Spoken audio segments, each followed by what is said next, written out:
Morning students, आज हम class 8 की एक्सरसाइज 6.3 करेंगे। 6.3 का हमारा पहला क्वेश्चन है, निम्नलिखित संख्याओं के वर्गमूल ज्ञात करने में इकाई अंक की क्या संभावना है। तो हमारा पहला भाग था 9801। तो 9801 में हमारा इकाई अंक कितना आ रहा है, 1 आ रहा है। तो 1 हमारा किसकी गुना करने पर आ सकता है, या तो हम 1 की 1 से गुना करें तो हमारा 1 आ सकता है, या फिर हम 9 की 9 से गुना करें, 9 ने 81, तो 81 का भी हमारा 1 आ सकता है। तो इसके वर्गमूल में हमारा इकाई का अंक क्या हो सकता है, या तो 1 होगा या फिर हमारा 9 होगा। दूसरा भाग है हमारा 99,856। इसमें हमारा इकाई का अंक क्या दिखाई दे रहा है, 6 दिखाई दे रहा है। तो अब वर्गमूल में इकाई का अंक कैसे क्या हो सकता है, अब 6 हमारा कैसे आ सकता है, या तो 4 चौक 16, 16 में इकाई का अंक क्या होता है हमारा 6, या फिर 6 की 6 से गुना करें, 6 छंगड़े 36, 36 में भी हमारा इकाई का अंक क्या है, 6 है।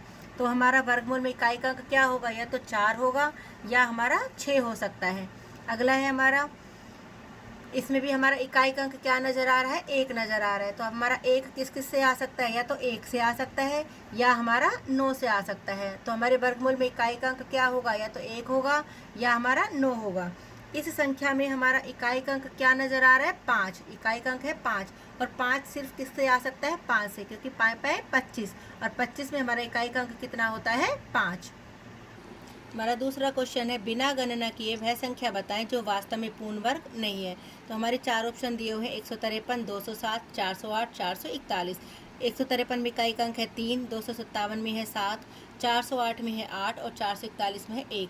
लेकिन जो हमारी पूर्ण वर्ग संख्याएं होती हैं उनमें इकाई का अंक या तो 0, 1, 4, 9, 6 या 5 होता है। ये हमारी कहाँ से आए, अब सबसे पहले हम 0 की 0 से गुना करें तो हमारा 0 आता है, 1 की 1 से करें तो 1 आएगा, और 2 की 2 से गुना करें 2 दूनी 4 तो 4 आता है, 3 की 3 से गुना करें 9, 4 को 4 से गुना करें 4 चौक 16, इकाई का अंक हमारा कितना होता है 6।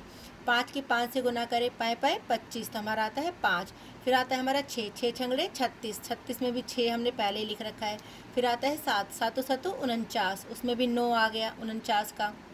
फिर आता है हमारा 8, 8 हुआ 2 64, उसका भी हमारा कितना आ गया 4, तो हमने पहले लिख रखा है। उसके बाद आता है हमारा 9, 9 नेम 81, 81 में 8 और 1, तो इकाई का अंक हमारा कितना हुआ 1। फिर आता है हमारा 10, 10 गुना में 10 किया तो हमारा कितना आता है 100, तो उसमें भी हमारा इकाई का अंक कितना होता है 0। तो जो भी हमारी पूर्ण वर्ग संख्याएं होती हैं उसके इकाई का अंक 0, 1, 4, 5, 6 और 9 होता है। तो हमारा इसमें से कौन सी फिर इसका मतलब पूर्ण वर्ग संख्याएं हुई, सिर्फ ये। तो हमारी ए, बी और सी हमारी पूर्ण वर्ग संख्याएं नहीं हैं। हमारी जो डी है वो क्या है, हमारी पूर्ण वर्ग संख्या है।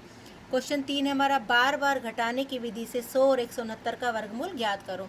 घटाने की विधि में हम किसको घटाते हैं, विषम संख्याओं को, और वो भी हम कैसे घटाएंगे, लाइन से।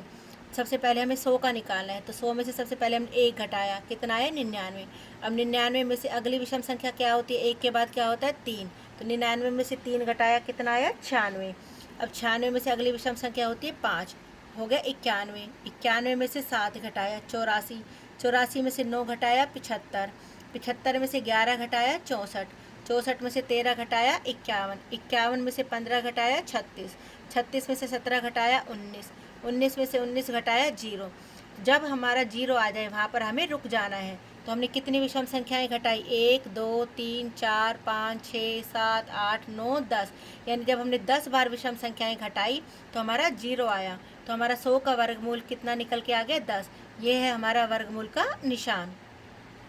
अगला है हमारा 169। 169 का वर्गमूल निकालने के लिए सबसे पहले हमने 1 को घटाया 168, फिर 3 घटाया 165, 165 में से फिर 5 160, 160 में से 7 घटाया 153, 153 में से 9 घटाया 144, 144 में से 11 घटाया 133, 133 में से 13 घटाया 120, 120 में से 15 घटाया 105, 105 में से 17 घटाया 88, 88 में से 19 घटाया हमारा कितना आया 69, 69 में से 21 घटाया 48, 48 में से 23 घटाया 25, और 25 में से हमने 25 घटाया तो हमारा कितना आया 0। अब हमें रुकना है, तो हमने कितनी विषम संख्याएं घटाई हैं, ये 13, 1, 2, 3, 4, 5, 6, 7, 8, 9, 10, 11, 12 और ये 13।